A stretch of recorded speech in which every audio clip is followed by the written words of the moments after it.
Well, hello. This is Dr. Terita Gusby-McCauley from Education Prescriptions. How you doing? Well, today Very we have well. good. Today we have an interview with another wonderful professional teacher with our company, and her name is Crystal Johnson, and she is a teacher who takes care of our small students, our small scholars.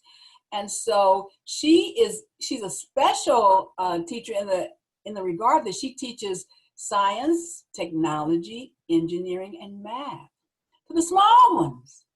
And so we're going to have her talk to us and tell us why she's interested in teaching younger children. And then what can they learn in science, technology, engineering, and math? Because these are the areas that your child probably needs tutoring in.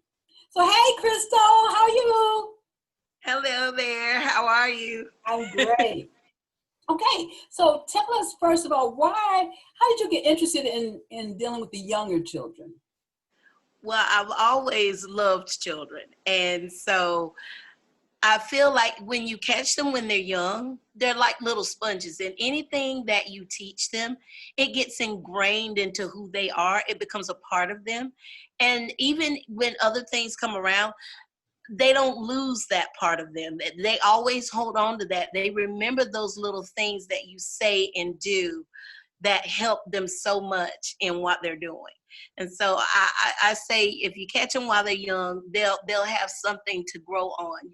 I've always wanted to be a part of building their foundation. That's great. So tell me, what do you find as a challenge when you work with, let's think of two challenges that you have when you work with younger children.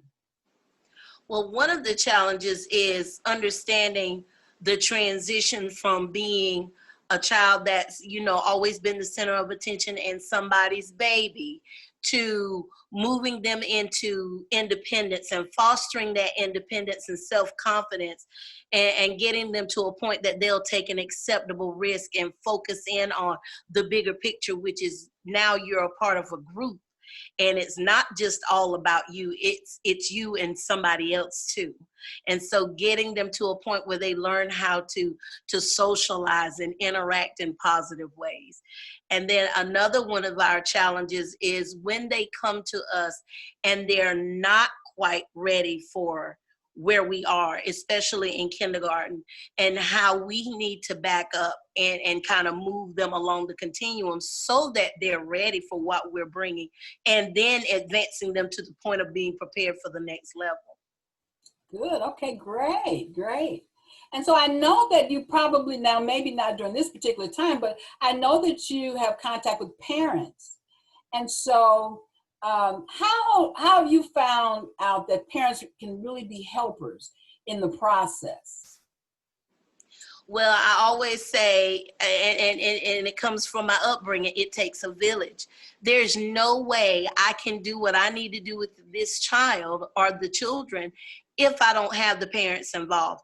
As a matter of fact, the parents are the children's first teacher. Who knows that child better than the parent?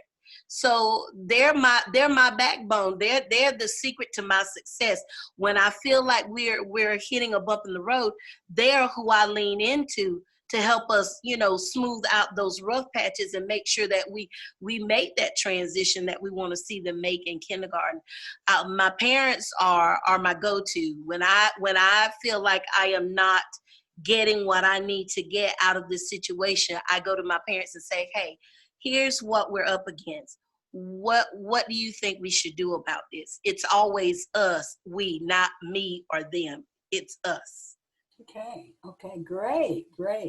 And so tell me, you specialize in science, technology, engineering, and math. So Yeah. Kindergartners with engineering? Yes, ma'am. Okay. Yeah. Explain that piece. You would be amazed at how many children come to me with a predisposition for problem solving, analyzing, collaborating, putting things together, trying to figure out solutions to problems. And they're amazing at it. Their little bodies are just hardwired for wanting to figure things out and having a curiosity, a natural curiosity about things. Well, the engineering design process lends itself to that. You pose a question or they'll come with the questions, and you basically just facilitate and say, okay, so what do you think we need to do to figure that out? And their little minds just go to work because they're very creative. And so I just feed off of their energy and just kind of move them in the direction that they want to go. We have what's called the 4 C's that we teach in STEM, and that would be creativity, critical thinking, collaboration, and communication. Those 4 C's are the foundation of how we do STEM. They have to learn about science, they have to learn about math, but the technology and the engineering pieces are how we push that initiative forward. And we use those pieces to also foster an understanding of the 4 C's, getting them to work with others, understanding how that works. When we look at the mission thrust for all learners, 21st century learners, we know that we need to make sure that they have that skill set in place so that they can actually go into a job, go into the workforce and be successful. And nowadays, people do a lot of collaborating. So we start early teaching them those skills, and it builds from year to year. Okay, great. Okay, so let's talk about, now we're in COVID. And so now we have situations where kids aren't coming to school every day and for full days. And so how do you think that is going to affect them and their progress? Well, it has had an impact, and we have had to revisit some of our old practices, face-to-face things that we used to do. And we've had to get pretty creative in the way that we bring our lessons to them, and to make sure that they are in fact taking it in and they are learning. It's been an interesting journey. We have learned a lot. We are learning a lot. It's a very new platform for us. So there's still a lot of work to be done. A lot of reflective teaching goes into this platform that we're using right now. Today was one of those days I went over test scores and I thought, okay, so we're going to have to do some things a little different.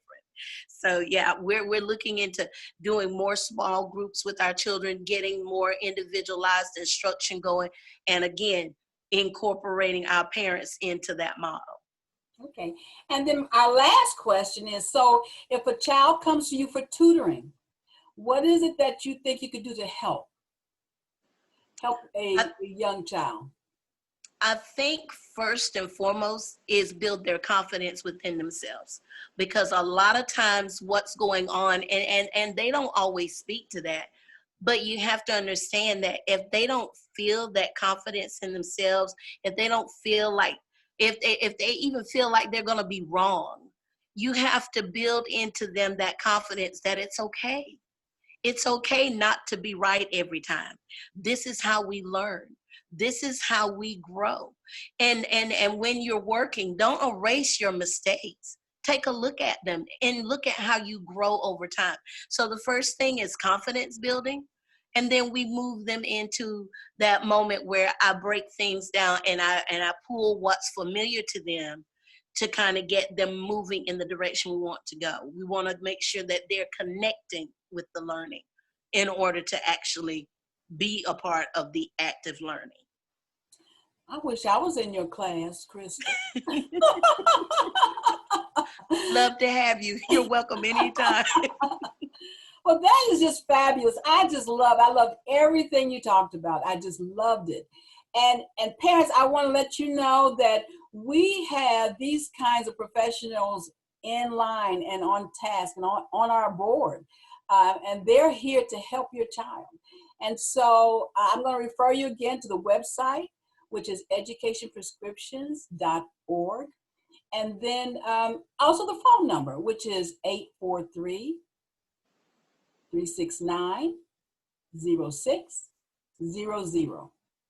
And then I want you to like and share this video. Share it with some people that you know would really, who have some young students at home who could really get some help from Miss Johnson, because she is expert at what she does. She's done it long enough and she knows what she's doing, and she loves your babies.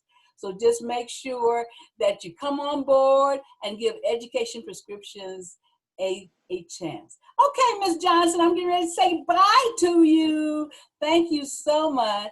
And thank you all for listening Thank you. and being a part of Education Prescriptions. Bye-bye.